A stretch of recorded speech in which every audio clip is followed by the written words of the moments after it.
सिंहासन 32 की 15वीं कहानी सुंदरवती पुतली की कथा। जब राजभोज फिर से सिंहासन की ओर बढ़ने लगे तो 15वीं पुतली सुंदरवती ने उन्हें रोक दिया। उसने पूछा कि क्या आपके अंदर भी महाराज विक्रमादित्य जैसे ही प्रजाप्रेमी हैं? इतना कहकर 15वीं पुतली ने एक किस्सा सुनाना शुरू किया। राजा विक्रमादित्य के शासन से उज्जैन की पूरी प्रजा खुश थी। सभी को राजा की दानवीरता और दयालुता पर गर्व था। उसी राज्य में महाराज विक्रमादित्य जैसा ही एक दयालु व्यापारी पन्नालाल भी रहता था। वो बिना किसी लालच के लोगों की हरदम मदद करता था। पन्नालाल का एक बेटा भी उसी के जैसा गुणवान था। दोनों बाप बेटे की अच्छाई के बारे में पूरा उज्जैन जानता था। कुछ समय बाद व्यापारी अपने बेटे की शादी के लिए लड़की ढूंढने लगे। तभी एक पंडित ने उन्हें बताया कि समुद्र के दूसरी ओर धनीराम नाम का एक व्यापारी रहता है, जो अपनी सुंदर और गुणवान बेटी के लिए लड़का ढूंढ रहा है। यदि आप कहें तो उनसे विवाह की बात कर सकता हूँ। यह सुनते ही पन्नालाल ने पंडित को खर्च के लिए मुद्राएं देकर उसे धनीराम व्यापारी के पास भेज दिया।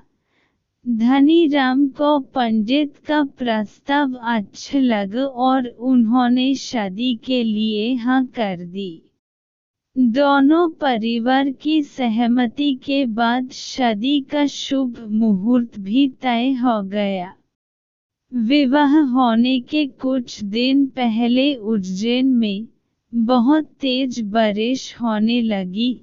तब पन्नालाल सेठ ने सोचा कि अगर इसी तरह बारिश होती रही तो दूसरे राज्य जाकर बेटे की शादी कैसे कराएंगे? अगर वहां नहीं पहुंच पाए तो बदनामी भी होगी। वह ऐसा सोच ही रहे थे कि पंडित ने पन्नालाल के चेहरे को देखकर उनकी चिंता समझ ली। पंडित से कहा, सेठ जी, चिंता मत कीजिए, बस आप अपनी सारी समस्या महाराज विक्रमादित्य को जाकर बता दीजिए। उनके पास हवा से भी तेज चलने वाले रथ और घोड़े हैं, वो जरूर आपकी मदद करेंगे। सेठ सीधे महाराज विक्रमादित्य के दरबार पहुंचा और अपने मन की बात हिचकिचाते हुए कही।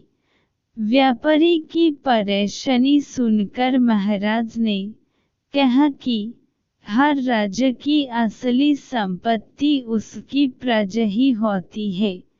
आप राजमहल से रथ और घोड़े ले जा सकते हैं। व्यापारी के जाते ही विक्रमादित्य ने बैतलों को बुलाया और कहा कि बारिश बहुत तेज है, जाओ जाकर व्यापारी और उसके परिवार की रक्षा करो।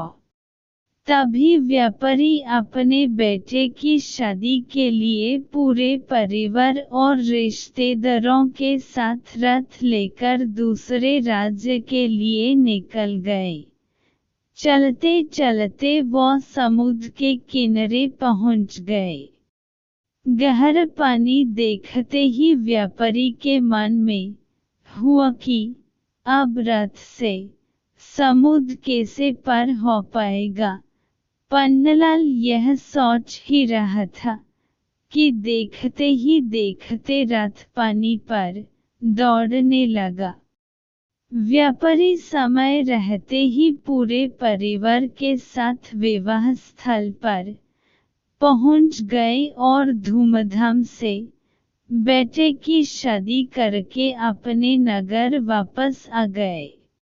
नगर पहुंचते ही सबसे पहले पन्नालाल अपने बेटे और बहू को लेकर राजमहल पहुंचे और राजा से मुलाकात की।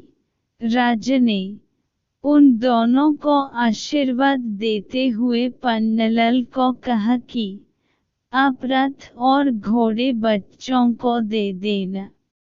ये सब मेरी तरफ से उनके लिए शादी का तोहफा है। इतनी कहानी सुनकर 15वीं पुतली भी उड़ गई और राजा भोज महाराज विक्रमादित्य का प्रजा प्रेम का किस्सा सुनकर खुश हो गए। कहानी से सीख: जरूरत पड़ने पर हमेशा दूसरों की मदद करनी चाहिए।